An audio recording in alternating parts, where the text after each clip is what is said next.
स्वागत है दोस्तों एक बार फिर आप सभी का आपके अपने YouTube चैनल संस्कृत ग्रुप्स पर। आज का वीडियो है साथियों, जो UDICE का काम इस बार से ऑनलाइन किया जाना है, इसके पासवर्ड संबंधित जानकारी के विषय में कि कैसे हमको UDICE ऑनलाइन के लिए ID पासवर्ड मिलेंगे और यदि ID पासवर्ड हमें मिल गए हैं तो उन ID और पासवर्ड को, जिसमें आईडी तो आपके स्कूल का डाइस कोड रहेगा, लेकिन पासवर्ड को हम कैसे रीसेट करें, किन बातों का उसमें ध्यान रखें ताकि हमें आसानी से पासवर्ड ध्यान में रह सके, याद हो सके।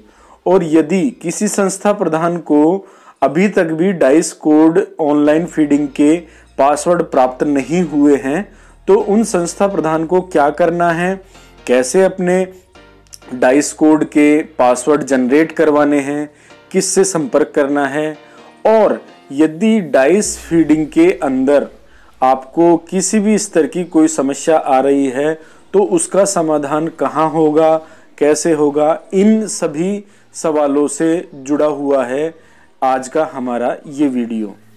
जैसा कि हमें पता है कि इस बार UDICE फीडिंग का काम ऑनलाइन किया जा रहा है। UDICE के बारे में सभी जानते हैं कि एक बुकलेट है जो कि शिक्षा विभाग द्वारा प्रत्येक राजकीय और निजी विद्यालयों के द्वारा भरवाई जाती है, जिसमें विद्यालय की भौतिक एवं मानवीय संसाधन, समस्त क्रियाकलाप, गतिविधियों एवं छात्रवृत्तियों से जुड़ी हुई एक बुकलेट है जिसमें सारी जानकारी फीड करवाई जाती है। तो पिछली बार तक होता क्या था कि खाली UDICE बुक हमें प्राप्त हो जाया करती थी और उसे हम स्कूल में भरकर और हमारे संबंधित नोडल केंद्र या SSA ऑफिस में जमा करा दिया करते थे। इस बार से इसमें परिवर्तन ये किया गया है कि इस UDICE के बुकलेट को हमको ऑनलाइन नेट पर जाकर UDICE प्लस की ऑफिशियल वेबसाइट पर जाकर आपको लॉगिन करना है और वहीं सारी इन जानकारियों को आपको ऑनलाइन फीड करना है या किसी साथी से करवाना है। इसमें फ़ायदा यह है कि पहले हम इसे ऑफलाइन तैयार करते थे, यानी बुकलेट के रूप में तैयार करते थे और फिर इसे SSA ऑफिस के द्वारा ऑनलाइन फीडिंग की जाती थी। इस बार ये प्रक्रिया सीधी स्कूल को ही ऑनलाइन फीड करवानी है। तो आपको ध्यान इस बात का इसमें ये रखना है कि जो भी जानकारी हो आपको सही और सटीक भरनी है, क्योंकि आने वाले समय में आपको जो भी ग्रांट मिलेगी, जो भी सुविधा मिलेगी, जो भी राज्य सरकार या केंद्र सरकार द्वारा आपको अनुदान प्राप्त होगा, वो इसी UDICE में फीड गई सूचनाओं के आधार पर प्राप्त होगा। तो आगे की जानकारियों के लिए देखते रहिए वीडियो को आखिर तक। और यदि आप हमारे इस चैनल पर पहली बार आए हैं तो चैनल को सब्सक्राइब करना नहीं भूलें, ताकि आपको समय समय पर ऐसी ही जानकारी प्रद वीडियो मिलती रहेगी, उनके नोटिफिकेशन मिलते रहेंगे। और वीडियो पसंद आता है तो आप इसे लाइक करें और अपने साथियों के साथ शेयर करें। तो मोबाइल के ब्राउज़र में आपको गूगल ओपन कर लेना है और इसमें आपको टाइप करना है UDICE प्लस, तो आपको ये नज़र आएगा। अदरवाइज आपको UDICE प्लस आपको यहाँ पर टाइप करना है, ठीक है। तो ये देखिए सबसे पहली जो वेबसाइट है, ये ध्यान से देखिएगा, udice.in भी आपको नीचे नजर आएगा। आपको इस पर नहीं जाना, आपको डायरेक्ट UDICE प्लस का निशान है और वेबसाइट है उसकी UDICEPLUS.gov.in, इस पर आपको क्लिक कर लेना है, ठीक है। तो UDICE की ऑफिशियल वेबसाइट अब आपके सामने है। सबसे पहले हम इसे डेस्कटॉप मोड पर कर लेते हैं। कुछ मेरे साथियों का कहना है कि आप जो ये वीडियो बनाते हैं मोबाइल पर बनाते हैं, कंप्यूटर पर या लैपटॉप पर क्यों नहीं बनाते। तो सबसे पहली जो इस वीडियो से सुविधा है कि जिस तरीके से ये डेस्कटॉप मोड है, ये देखिए टिक किया हुआ है, तो इट मीन्स आपकी, ये देखिए, तो इट मीन्स आपकी जो यहाँ पर मोबाइल में जो वीडियो नज़र आ रही है आपको, ये वीडियो में जो प्रक्रिया बताई गई है ये डेस्कटॉप पर भी आपको इसी तरीके से नज़र आए, इसलिए मैं मोबाइल में इसको सबसे पहले डेस्कटॉप मोड पे करता हूँ। ठीक है साथियों, आगे बढ़ते हैं। तो यूडाइस प्लस की इस ऑफिशियल वेबसाइट पर आकर सबसे पहले हम लॉगिन फॉर ऑल स्टेट में स्कूल लॉगिन पर क्लिक करते हैं। स्कूल लॉगिन पर क्लिक करने के बाद सबसे पहले है यूजर नेम, जहां पर आपको आपके स्कूल का डाइस कोड फीड करना है। ठीक है, उसके बाद आपको आपके स्कूल के जो पासवर्ड जनरेट होकर आपके मोबाइल पर मैसेज आया है वो यहाँ फीड करना है। कैप्चा में जो यहाँ अंक आपको नज़र आ रहे हैं, जो डिजिट आपको नज़र आ रहे हैं वो फीड करने हैं और उसके बाद लॉगिन पर आपको क्लिक कर देना है। ठीक है, अब समस्या क्या हो रही है कि कुछ हमारे साथियों का मैसेज मेरे को मिला है कि उन्हें अभी तक भी यूडाइस के पासवर्ड प्राप्त नहीं हुए हैं। तो सबसे पहले उनको मैं बताना चाहूँगा कि यदि आपके मोबाइल नंबर डाइस की वेबसाइट पर रजिस्टर्ड नहीं है तो आपको मैसेज नहीं प्राप्त हुआ है। इसलिए आप सबसे पहला काम कीजिए, अपने सीबीओ ऑफिस यानी जो आपका सीबीओ का कार्यालय है वहाँ जाएं या वहाँ अपने सीबीओ महोदय से संपर्क करें या डाइस प्रभारी महोदय से संपर्क करें या MIS जो कि ये डाइस का काम देख रहे हैं या जो कोई कंप्यूटर ऑपरेटर हैं उनसे संपर्क करें। और सबसे पहला काम आप अपने मोबाइल नंबर अपडेट करवाएं। अपडेट मोबाइल नंबर करवाना इस प्रोसेस की सबसे पहली प्रक्रिया है। इसके लिए यदि आप व्यक्तिगत जा रहे हैं तो एक स्कूल की लेटर पैड पर सामान्य एप्लीकेशन अपने सीबीओ महोदय के नाम लिखें और उसमें विषय लिखें कि भाई आपके मोबाइल नंबर आपको अपडेट करवाने हैं और अभी तक आपको पासवर्ड प्राप्त नहीं हुए हैं।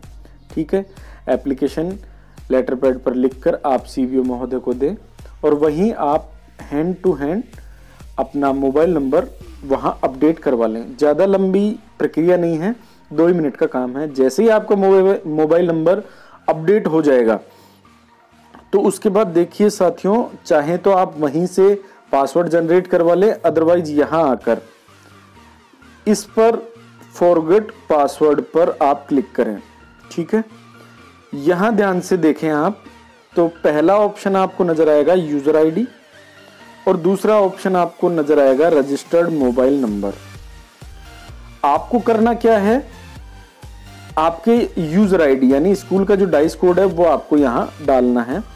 मैं आपको एग्जाम्पल के रूप में मैं डाल के यहाँ बता देता हूँ। ठीक है, मैं मेरे स्कूल का यहाँ डाल देता हूँ। इसके बाद रजिस्टर्ड मोबाइल नंबर में जो मोबाइल नंबर रजिस्टर्ड है वो आपको यहाँ फीड कर देना है और इसके बाद ये देखिए जो अंक यहाँ नज़र आ रहे हैं वो मैं यहाँ डाल रहा हूँ। इसके बाद आपको करना क्या है, सीधा सीधा यहाँ सबमिट पर क्लिक कर देना है। सबमिट पर क्लिक करने के बाद आपके ये जो पिन है वो रीसेट सक्सेसफुली, ये देखिए ऊपर मेरे पास मैसेज आ गया और नीचे यहाँ लिखा हुआ आ रहा है password reset successfully and send to your registered mobile number. ठीक है, यानी आपके पासवर्ड रीसेट कर दिए गए हैं और जो पासवर्ड हैं वो आपके रजिस्टर्ड मोबाइल नंबर पर टेक्स्ट मैसेज के रूप में भेज दिए गए। यदि आप अपने यूडाइस के पासवर्ड भूल जाते हैं तो इस तरीके से आप अपने पासवर्ड रीसेट भी कर सकते हैं।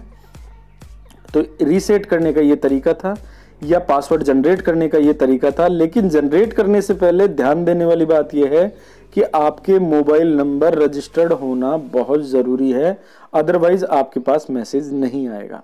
ठीक है, 2 बात हो गई।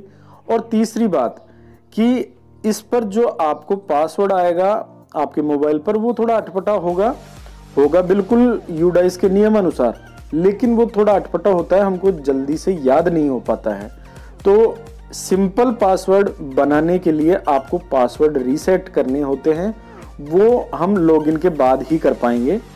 तो उसका तरीका मैं आपको बताना चाहूँगा। अब अपने मोबाइल पर जो आपको मैसेज प्राप्त हुआ है उससे हम एक बार लॉगिन करके देखते हैं। तो ठीक है, आपको करना क्या है, स्कूल लॉगिन पर आना है। आपको आपके यूजर नेम डालने हैं। यूजर नेम डालने के बाद जो पासवर्ड आपको प्राप्त हुए हैं वो यहां डाल दें। इसके बाद मैं यहां मेरे पासवर्ड जो मेरे को मैसेज में मिले हैं वो यहां डाल देता हूं और कैप्चा में जो कैप्चा मुझे मिला हुआ है यहाँ सामने वो मैं यहाँ फीड कर रहा हूँ और लॉगिन पर क्लिक कर देता हूँ। तो ये देखिए डालने के साथ ही ये आपकी स्कूल यहाँ शो हो जाएगी, वेलकम हो जाएगा, आपके स्कूल का नाम आ जाएगा, यूडाइस कोड होगा, कैटेगरी होगी, सब कुछ होगा। ठीक है, अब आप यहाँ देखिए ये पासवर्ड थोड़ा सा आपको कठिन लग रहा है, तो इसको बिल्कुल सिंपल पासवर्ड के रूप में जनरेट करने के लिए आप यहाँ पर क्लिक करें, चेंज पासवर्ड पर आ जाएं। चेंज पासवर्ड पर आने के बाद यहाँ आपको सबसे पहले ओल्ड पासवर्ड यानी जो आपको मैसेज में पासवर्ड आए हैं वो आपको यहाँ डालने हैं। उसके बाद नए पासवर्ड जो आप रखना चाहते हैं और फिर उनको कंफर्म यहाँ करना है। अब आपको देखने वाली बात यहाँ ये है कि नया पासवर्ड बनाने से पहले आपको जो ब्लू कलर में जो लाइंस नज़र आ रही है इन इंस्ट्रक्शंस को फॉलो ज़रूर करना है। तो सबसे पहली बात आपको यहाँ बताई जा रही है कि आपका जो भी पासवर्ड आप बनाएं वो कम से कम 8 कैरेक्टर का होना चाहिए, यानी 8 डिजिट कम से कम इसमें होने चाहिए, अदरवाइज आपका पासवर्ड रीसेट नहीं होगा। सेकंड जो बात है, आपके पासवर्ड के अंदर कम से कम एक अल्फाबेट का वर्ड जरूर होना चाहिए, चाहे वो स्मॉल ABCD का हो चाहे वो कैपिटल ABCD का हो, लेकिन एक वर्ड ABCD का अल्फाबेट का होना जरूरी है। ठीक है, तीसरी बात यह है कि एटलीस्ट 1 न्यूमेरिकल वैल्यू, कम से कम एक नंबर होना बहुत जरूरी है, 0 से लेके 9 तक। ठीक है, इसके बाद कम से कम एक स्पेशल कैरेक्टर यानी जो सिंबल हम जिनको बोलते हैं वो होना बहुत जरूरी है। और लास्ट में जो 5th पॉइंट है वो ये है कि आपको कम से कम एक कैपिटल लेटर रखना बहुत जरूरी है। यानी दूसरा पॉइंट और 5वां पॉइंट बिल्कुल बराबर है कि आप एक अल्फाबेट रखें और उसको ही आप कैपिटल में रख लें। तो इस तरीके से आपको 5 चीज़ों का ध्यान रखना है। उनको ध्यान रखने के बाद आपको न्यू पासवर्ड में वो टाइप कर लेने हैं, फिर कंफर्म के अंदर कर लेते हैं। कई बार क्या होता है, हम अपने मोबाइल नंबर डाल देते हैं लेकिन वो एक्सेप्ट ही नहीं करता क्योंकि वो टोटल न्यूमेरिकल है। कई बार हम हमारा नाम डाल देते हैं, हमारी डेट ऑफ बर्थ डाल देते हैं, लेकिन वो एक्सेप्ट क्यों नहीं करता, वो इसीलिए नहीं करता। आपको करना क्या है, अल्फाबेट भी होना चाहिए, उसमें से एक कैपिटल भी होना चाहिए, एक सिंबल भी होना चाहिए और उसमें नंबर भी होने चाहिए, और इन सभी चीज़ों का कॉम्बिनेशन जो हो वो कम से कम 8 डिजिट का होना चाहिए। इस तरीके से आप अपने पासवर्ड रीसेट कर सकते हैं। ठीक है, अब आपको ऐसा कॉम्बिनेशन ढूंढना है जो बिल्कुल सिंपल हो, बिल्कुल इजी हो, आपको आसानी से याद रह सके। ठीक है, तो आप चाहें तो अपना नाम और सरनेम के स्टार्टिंग वर्ड, उसके बाद @ लगाएं, हैश लगाएं, स्लैश लगाएं, कोई भी सिंबल ले लें, और उसके बाद आप कोई भी नंबर, चाहे आपके मोबाइल के लास्ट 5 डिजिट ले लें, चाहे आपकी डेट ऑफ बर्थ ले लें, डेट ऑफ ईयर ले लें, कुल मिला के ऐसा कॉम्बिनेशन होना चाहिए जो इजीली आपको याद रह सके। और सबमिट पर आकर क्लिक कर दें तो तुरंत आपका नया पासवर्ड जनरेट हो जाएगा और उसका मैसेज आपके टेक्स्ट मैसेज के रूप में प्राप्त होगा, जिसमें लिखा होगा योर पासवर्ड जनरेट और रीसेट सक्सेसफुली। तो इस तरीके से आपके नए पासवर्ड हो जाएंगे। यूडाइस से संबंधित समस्या समाधान हेल्प डेस्क। तो विद्यालयों द्वारा ऑनलाइन डाटा भरने में आ रही समस्या का समाधान, पंचायत स्तर पर आपको कोई समस्या महसूस हो रही है तो उसे पीओ महोदय से सही करवाएं। ब्लॉक स्तर पर यदि आपको कोई समस्या आ रही है तो मुख्य ब्लॉक शिक्षा अधिकारी महोदय से मिलकर या कार्यक्रम प्रभारी डाइस महोदय से या CBO ऑफिस में कंप्यूटर ऑपरेटर महोदय से मिलकर समस्या का समाधान करवा सकते हैं। जिला स्तर पर यदि कोई समस्या है तो अतिरिक्त जिला परियोजना समन्वयक या कार्यक्रम प्रभारी डाइस या जिला MIS प्रभारी से आप अपनी समस्या का समाधान करवा सकते हैं। राज्य स्तर से समस्या का समाधान करने हेतु संपर्क सूत्र हैं यूडाइस शाखा के 0141 270 5483। ठीक है साथियों, वीडियो देखने के लिए बहुत बहुत धन्यवाद। फिर भी आपको इस वीडियो से संबंधित कोई दिक्कत हो या यूडाइस पर ऑनलाइन से संबंधित कोई दिक्कत हो तो आप मुझे कमेंट बॉक्स में जरूर लिखें। धन्यवाद।